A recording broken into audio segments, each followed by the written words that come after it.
En este tiempo donde hay tantas voces, tantas noticias falsas y desalentadoras a través de las redes sociales y a través de otros tantos medios, hoy que pareciera que voces de desesperanza corren y susurran nuestros oídos. Hoy que nos encontramos en un mundo difícil de conflagración, de violencia, de guerra, de perturbación, creo que más que nunca vale la pena afianzarnos en la palabra de Dios. Por eso yo quiero considerar una porción de las Sagradas Escrituras que pudiéramos compartir al hablar acá algunos momentos acerca de la mediación de la gracia entre justicia y misericordia. Que Dios nos ayude. En el libro o en la carta a los Romanos del apóstol Pablo, en su primer capítulo y sus versículos 16 y 17, a la letra dice: porque no me avergüenzo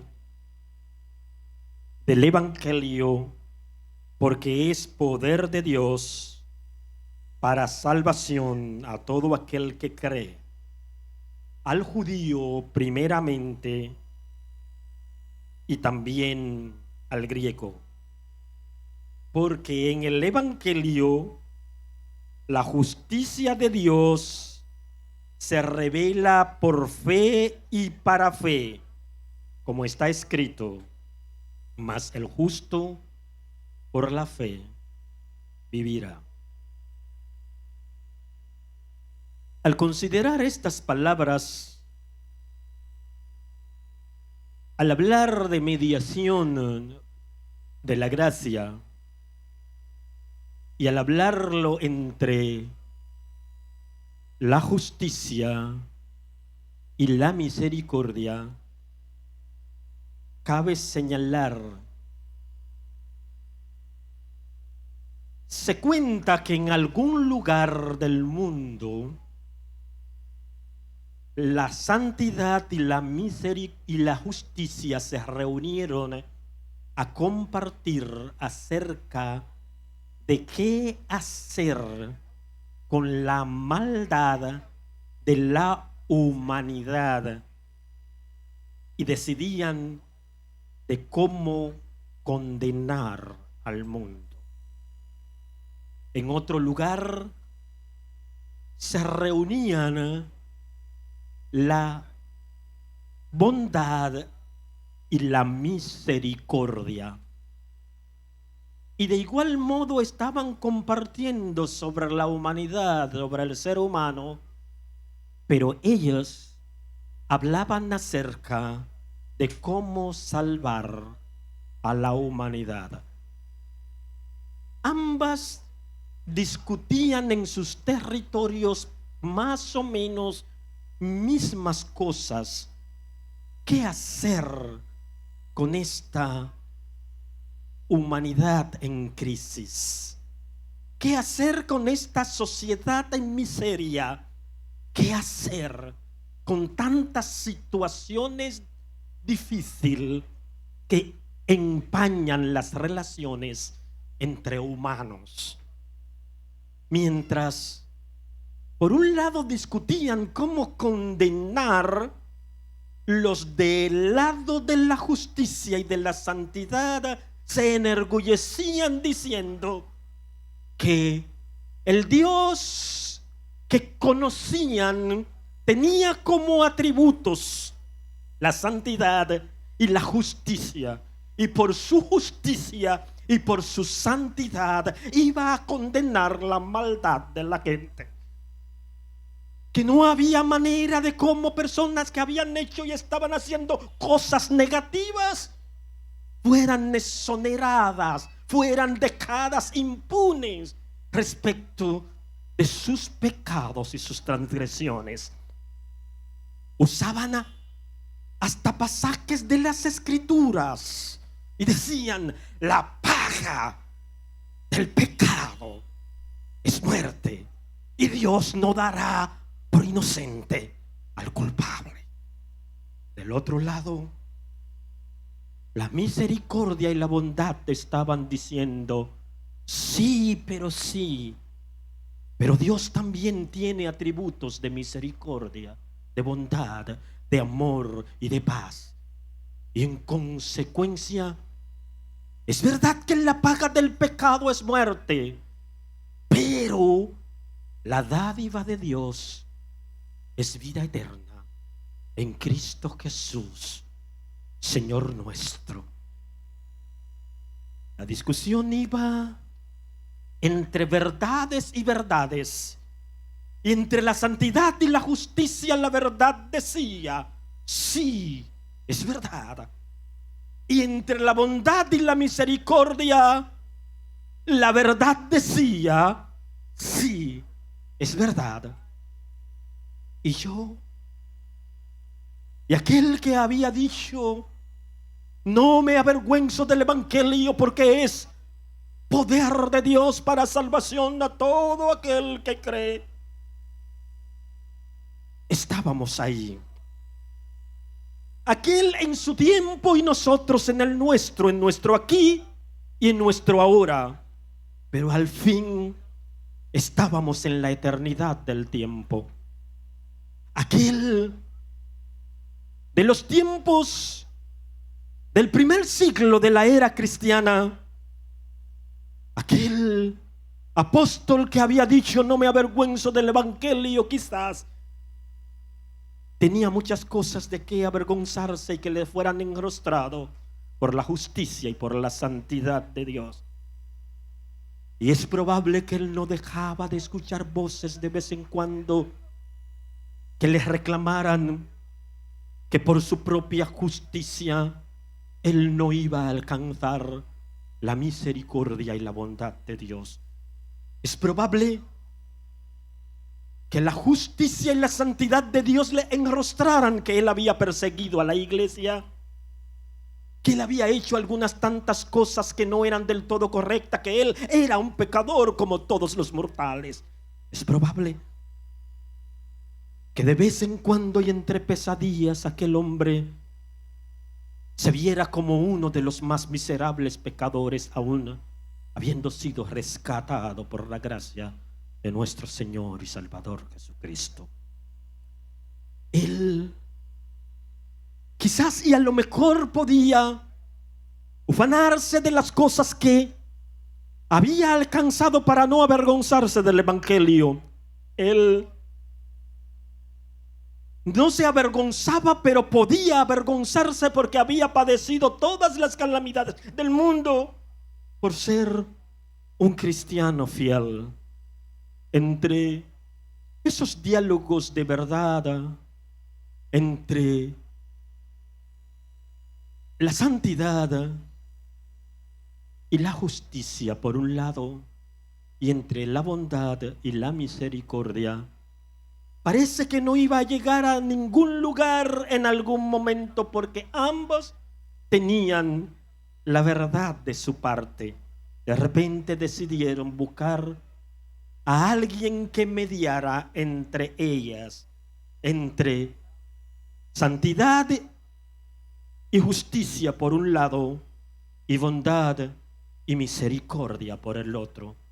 Y saben, buscaron a la gracia, a la sublime gracia, quien se hizo acompañar de la fe. Y juntos comenzaron a mediar y a reconciliar las cosas. Porque si bien es cierto que todo ser humano, absolutamente todo ser humano es pecador, también es cierto que Cristo murió por todo ser humano para darle vida y vida abundante. Gracia y misericordia compartieron e invitaron a tomar algunas conclusiones. Vamos allá. No me avergüenzo del Evangelio, porque es poder de Dios para salvación a todo aquel que cree. ¿Por qué no me avergüenzo del Evangelio? ¿Por qué en un mundo difícil como aquel cuando en el primer siglo comenzó la era cristiana y los creyentes no eran bien vistos y eran perseguidos y maltratados y eran vistos como un grupo, como una comunidad de fe donde solamente las personas pobres, muy pobres y sin supuesta esperanza aceptaban la cristiandad, aceptaban el evangelio de nuestro Señor y Salvador Jesucristo? Corría el decir que los sabios, que los ricos, que los poderosos, que los famosos, que los potentados no tenían necesidad de buscar el evangelio de nuestro Señor y Salvador Jesucristo. Y en ese mismo tiempo, un hombre ilustre, un hombre celoso por su religión, un hombre sabio, un filósofo de su época, un conocedor de las costumbres y de la moral, un pensador, un moralista, una persona que había alcanzado varias posiciones especiales e importantes en la vida y en el quehacer social, fue conquistado por el nombre de nuestro Señor y Salvador Jesucristo. Y ahora dice: no me avergüenzo del Evangelio. No me avergüenzo del Evangelio por algunas razones importantes, pero él declara la suya: yo tendré razones miles para no avergonzarme del Evangelio.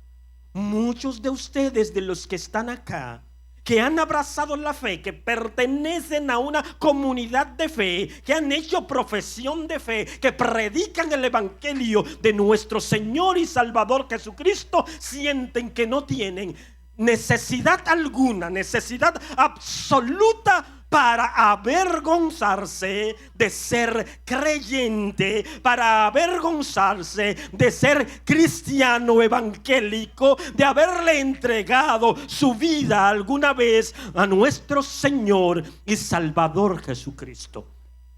Tenemos 1000 razones para no avergonzarnos. Sin embargo, en el pasaje bíblico en cuestión, hay unas razones importantes que debemos dejar acá a cada uno de los que nos escuchan. Pablo no se avergüenza del evangelio, como por mismas razones esta vez no quiero avergonzarme, porque el evangelio es poder de Dios. Si hay alguna cuestión en la vida capaz de transformar a la gente, se llama el evangelio de nuestro Señor y Salvador Jesucristo. El evangelio es poder transformador. El evangelio es poder de liberación. El evangelio es poder para dar vida y vida nueva y abundante. El evangelio es poder para restaurar, para sanar, para liberar. Pero en cuestión es poder para salvar. Y el poder salvador es mucho mayor que cualquier otras cuestiones que nosotros pudiéramos apreciar. Es verdad que quien les habla Cree en la sanidad divina, en los milagros. Cree en que el Señor está presto para ayudarnos en todas nuestras situaciones. Pero no me avergüenzo del Evangelio por el poder salvador que tiene. Porque no hay en ningún otro conocimiento, no hay en ninguna otra manera de vivir, de accionar un poder tan fuerte y poderoso como el poder del Evangelio, que transforma y que salva. ¿Y saben por qué? Porque en ningún otro hay salvación. Porque no hay otro nombre bajo el cielo dado a los hombres y a las mujeres en el cual podamos ser salvados. Solo el Evangelio, por encima de la psicología, por encima de la filosofía, por encima de la ciencia, por encima de la moral, por encima de los preceptos de salud, de higiene, de educación, de lo que fuera, por encima de todo lo que ustedes quieran decir. Solo el Evangelio es poder de salvación. Luego, ese poder de salvación lo es para todo aquel que cree, sin exclusión. Todas las personas que quieran ser salvadas y acudir a la cruz de Cristo, acudir al mensaje del Evangelio, que para mucha gente es locura y para nosotros es salvación y poder de Dios, es sabiduría y poder de Dios. Entonces, nosotros que entendemos esa verdad, podemos decir que este mensaje es de salvación para todos, hembras y varones. Ahora el pasaje bíblico dice: para salvación, poder de Dios, para salvación a todo el que cree. Y usa, en el contexto del primer siglo de la era cristiana de la que les hablo, usa al judío primeramente y también al griego. En ese contexto, lo que está haciendo es abarcar a toda raza humana, judío y griego, griego y bárbaro, judío y gentil, hombre y mujer, blanco y negro, pobre y rico, malos o menos malos, que se crean buenos o menos buenos. Todo el mundo puede recibir ese poder de salvación, y no importa su condición. Amigo, amiga que nos escucha, muchas veces comenzamos a preguntarnos en la situación y en la calidad de vida en que nos encontramos, y muchas veces pensamos si a lo mejor tenemos o no tenemos la oportunidad de alcanzar el favor y la misericordia de Dios. Ahora se nos está diciendo: no importa cuál fuera nuestra condición, solo que hay que tomar en cuenta algunas cosas que siguen incluso en relación al pasaje que hemos tomado como referencia. Porque después de no avergonzarme del Evangelio, porque es poder de Dios para salvación para todo el mundo, todo el que quiera acudir a la fuente de la salvación, que es nuestro Señor y Salvador Jesucristo, tiene la oportunidad de recibirlo sin ningún tipo de inconveniente. Ahora se dice: porque en el Evangelio, no me avergüenzo del Evangelio, primera vez. Ahora otra vez en el versículo 17, porque en el Evangelio es la buena noticia de salvación. La palabra evangelio significa buenas nuevas o buenas noticias. Les estamos trayendo unas buenas noticias y les estamos diciendo: porque en el Evangelio, y ahora vamos a ver cómo concilian la gracia y cómo concilia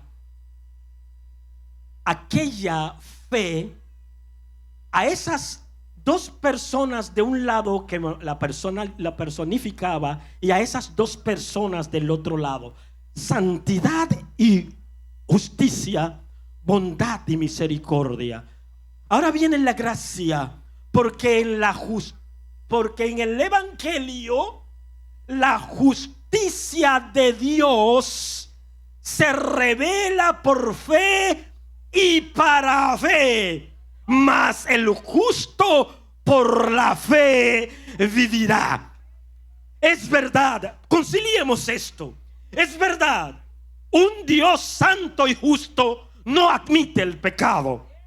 Un Dios santo y justo no admite, aunque ustedes y yo no sepamos cómo explicar los tiempos y las sazones en que estamos viviendo, el Dios nuestro santo y justo no acepta la maldad, no acepta la injusticia, no acepta el pecado de la humanidad, no acepta la violencia y tanta violencia en la que vive este mundo. El Dios que nosotros servimos, como es un Dios de justicia, habrá de llamar a cuenta a todos aquellos que se creen grandes, que se creen poderosos, que creen que para ellos no existe ley moral, ni ética, ni normativa, ni costumbres, ni leyes, porque ellos son su propia ley para hacer lo que quieran,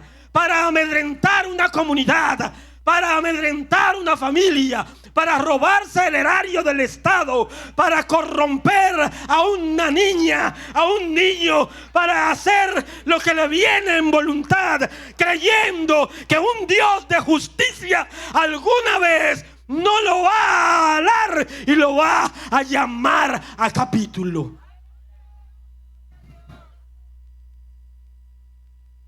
La justicia de Dios está ahí y ahora se revela, y es verdad, en la justicia de Dios, por cuanto todos pecaron, usted y yo, su familia y la mía, su raza y la mía, su ciudad y mi ciudad, su continente y mi continente, todos grandes y chicos, pecamos y estamos destituidos de la gloria de Dios, porque un Dios santo y justo no comulga con el pecado de ninguna forma.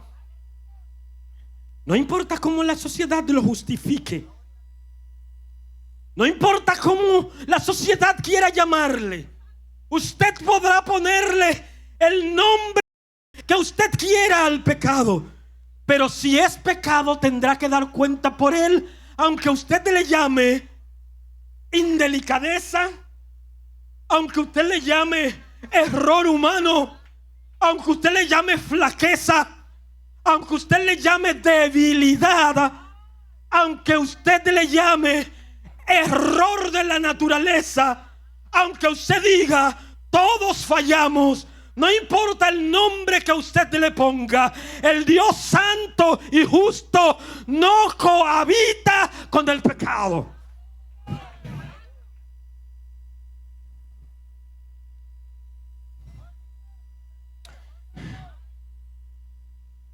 Ahora,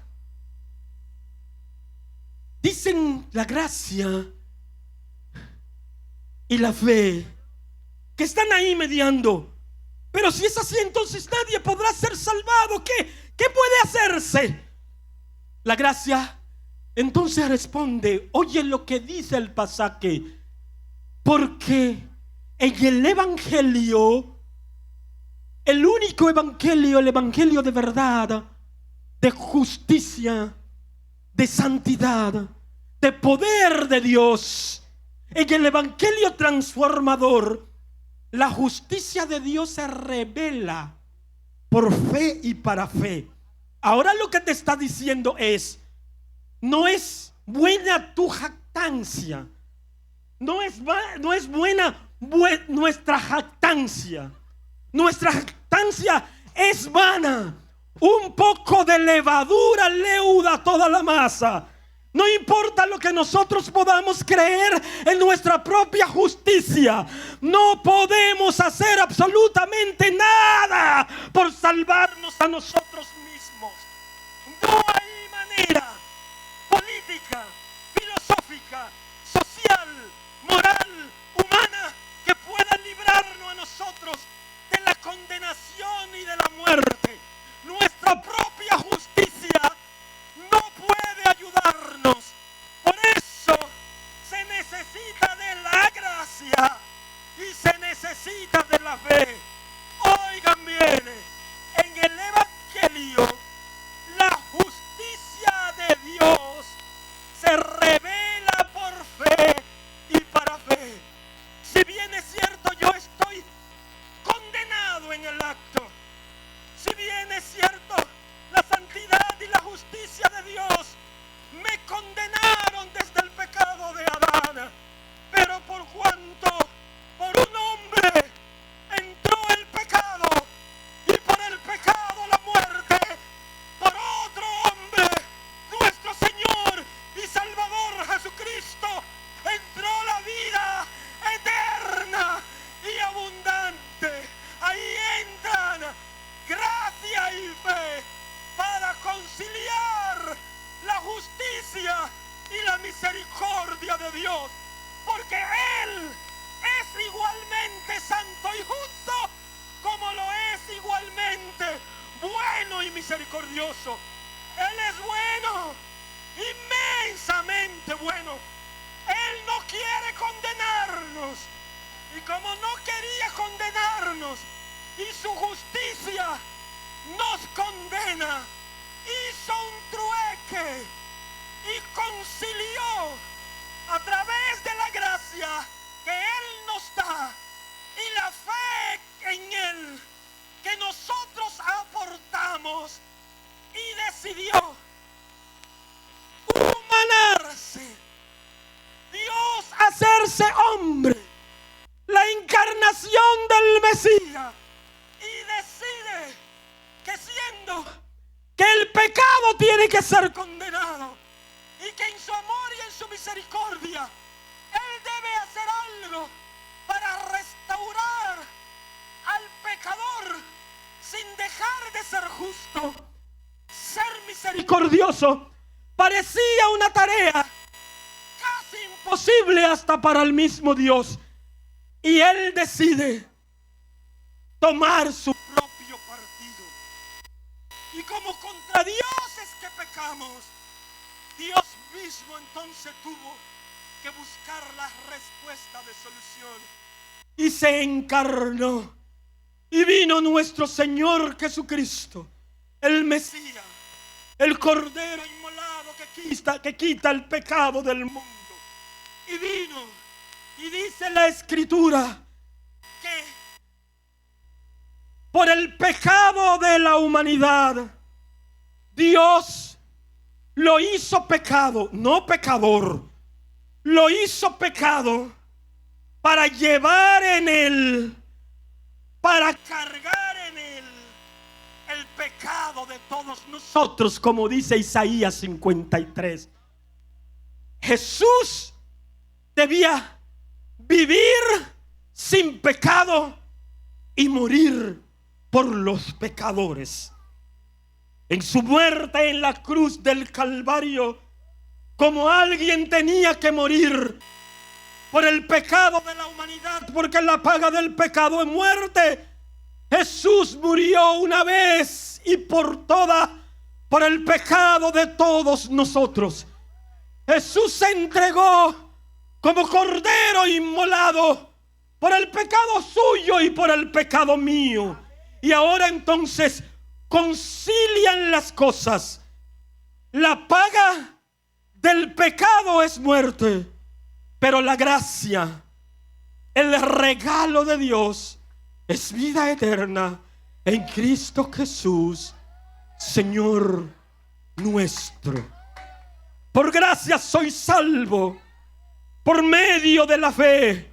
Y esto no es de nosotros, es un regalo de Dios. No por obra, para que nadie se crea alguien, para que nadie crea que se salvó por sus propios méritos, que se salvó por los esfuerzos que hizo. No, somos salvados porque Cristo vivió sin pecado, porque Cristo llevó nuestro pecado, porque Cristo murió por nuestros pecados, y al morir por nuestro pecado y resucitar de entre los muertos, y no haber un mediador, otro mediador entre Dios y los hombres, y al Él ser el único camino, la única verdad y vida que nos lleva hacia el Padre, entonces gracia y fe han conciliado la justicia de Dios y la misericordia de Dios.